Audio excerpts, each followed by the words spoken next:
Guys, hello and welcome to the Liberia TV network. We are staying here at the CDC headquarters wherein they are celebrating actually this program that highlights football, kickball, basketball, NAFO, and also they are recalibrating for 2029. And this celebration also signify unity among citizens, according to what we actually got from few of these partisans. And this is how exactly this place look like. Keep following the Liberia TV network as we bring you live coverage.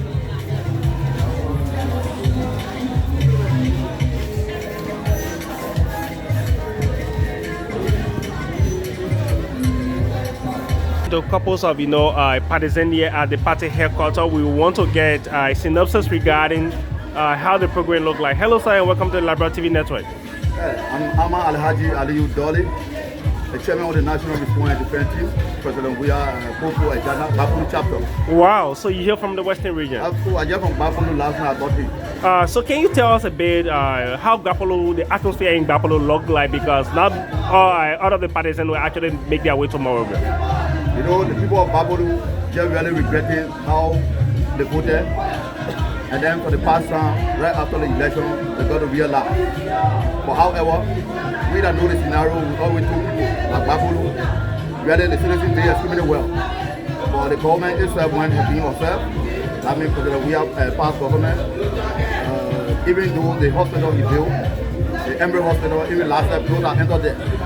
When you enter that hospital and there, you feel that you are in Europe. Wow. How fantastic it is. But then, but the nurses, I was there because of salary harmonization and the whole against the government. All of them from there, all the way to 100, all of them voted against. The security apparatus, all of them voted against. All the civil servants, all the citizens there are really well by voting the government because for the government effort. But however, to recalibrate, that's the important thing now, and it is necessary for now. You've been one of the key hurricanes in the CDC and hailing the whole Western region, or especially Bapulu chapter. What level or what kind of mechanism are you putting into place to come back 2029? Actually, for the sub-region, it's Honorable Snow that we know when it was a coalition, but we don't know his position now. But from a district in which I'm from, Bapulu district number 1, thank God our district is a good hand. But Honorable Snow said he has moved to NPP. Honorable Snow said he has moved to NPP. Of course, that's what I'm saying. I said for us there, we not know his position. Oh, okay. I get it happy. The message has not yet gone, or the information has not yet gone. But for Bapulu, our district number 1, it's the school CDC lawmaker that won within the entire country, Honorable Zina Normal. And we are in a good hand now. But don't you think this is a serious blow to CDC, seeing Honorable Snow, who been one of the major factors in the Western region, not only bombing, leaving the party, going to NPP? Honorable Snow has not yet gone totally. Everybody gone back to what? To recalibrate. The past arrangements are gone. And what the people told you guys, the past arrangements are gone. We have to come back on board by another arrangement. So everybody got to go in that process to make sure and the sound of strategy to come back on board. Not to say they have gone totally. Nobody can make it on their own. Honorable Snow has not disclosed that to us. Now let's come to today's program. What actually this program means to you as a citizen or other people who are viewing you through this media? Program is very important. You know, especially when we listen to our president speaking yesterday or last night, and you know, beyond telephone, it was so encouraging to us.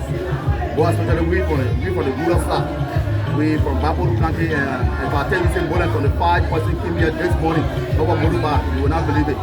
So it's very important for us to calibrate to make sure all system is in place before we can get in touch. So this is why people are just asking why CDC does not want to come out, why CDC just keep silent. No, our silence is not our reason.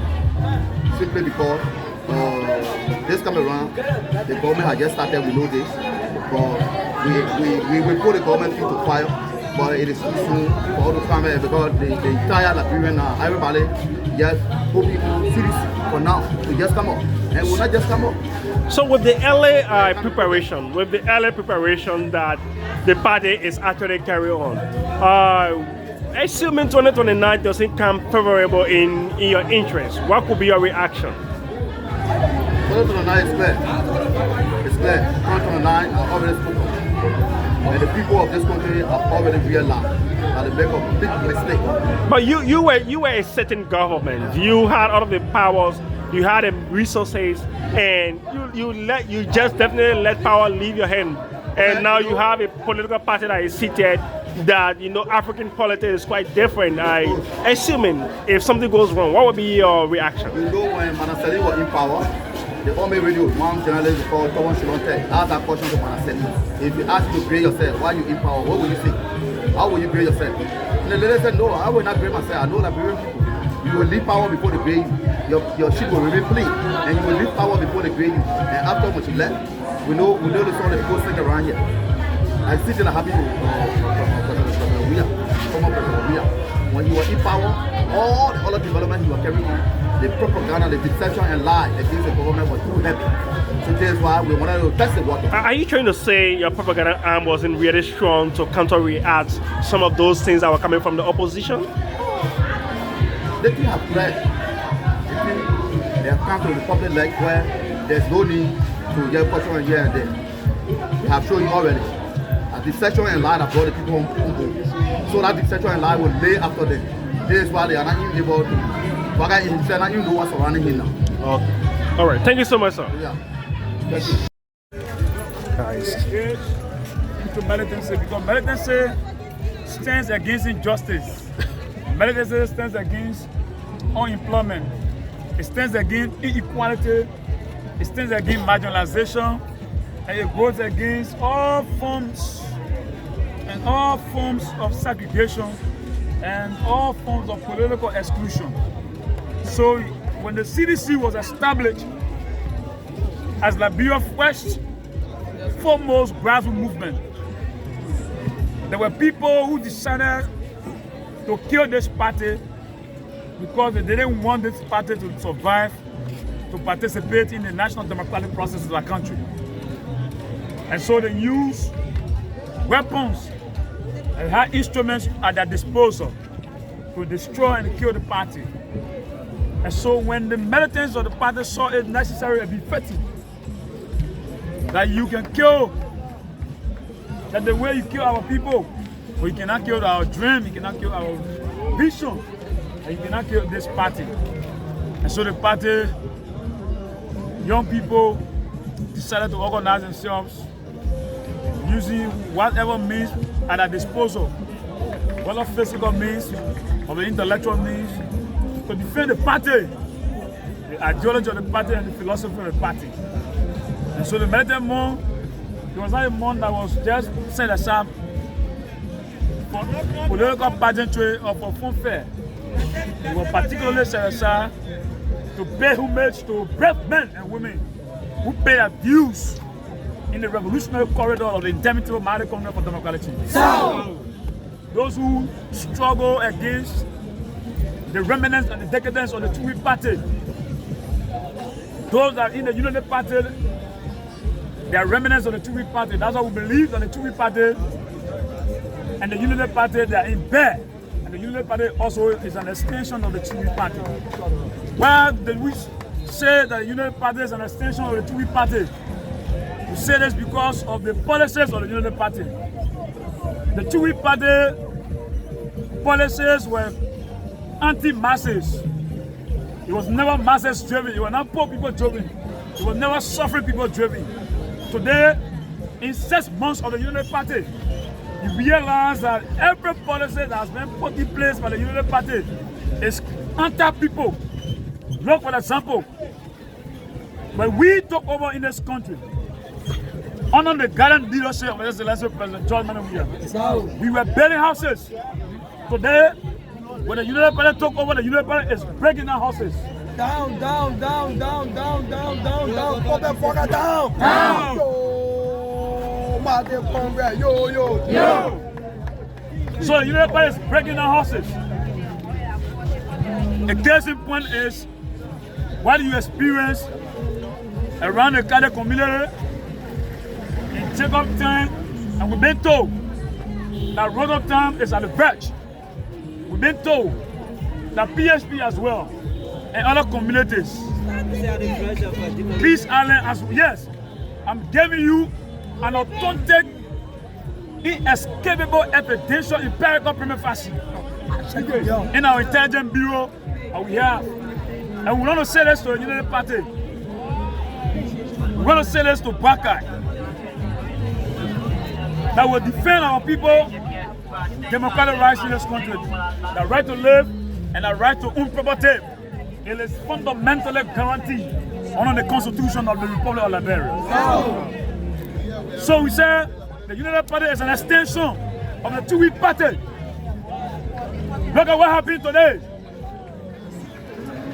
The nation's staple food price has increased to a whooping $22 in a selfish and struggling economy. When millions of young people do not have jobs, and you come and increase the price of rice, this is luciferic. It is despotic. It is satanic. It is draconian.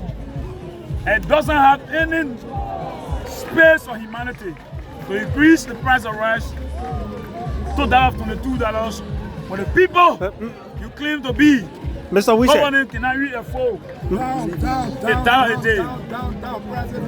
Mr. Wisseh, you just said that the government has increased the price of rice, but then there was a counter reaction coming from the minister, Honorable Muda, saying that the price of rice remains fixed. And in fact, people are purchasing rice according to him the same price the government made it. So how can you justify this? What do you expect for an army Muda to tell you? This man conscientiously went to a press conference with no coercion, no intimidation, and called a press conference and said that rice price will have increased. You know Amin Bada? Amin Bada represents the rice cartel in the country. He's a businessman. What is the intent of the businessman? A businessman, fundamental objective is to make profit. So they increased. They put additional $2 on the rice price because the government wants to make profit at the detriment of the disadvantaged and suffering masses of our people who are economically dispossessed and strangulated in this selfish economy. And so we don't have no what we call feelings for Mr. Muda to say, oh, the government, no. Go in the places where the people are selling rice and go and do your own analysis. Have you purchased rice? Have you purchased rice in the pronouncement was done? The rice price has increased. Have you purchased rice in the pronouncement was done? $22. Liberians all around the country. Liberians are purchasing.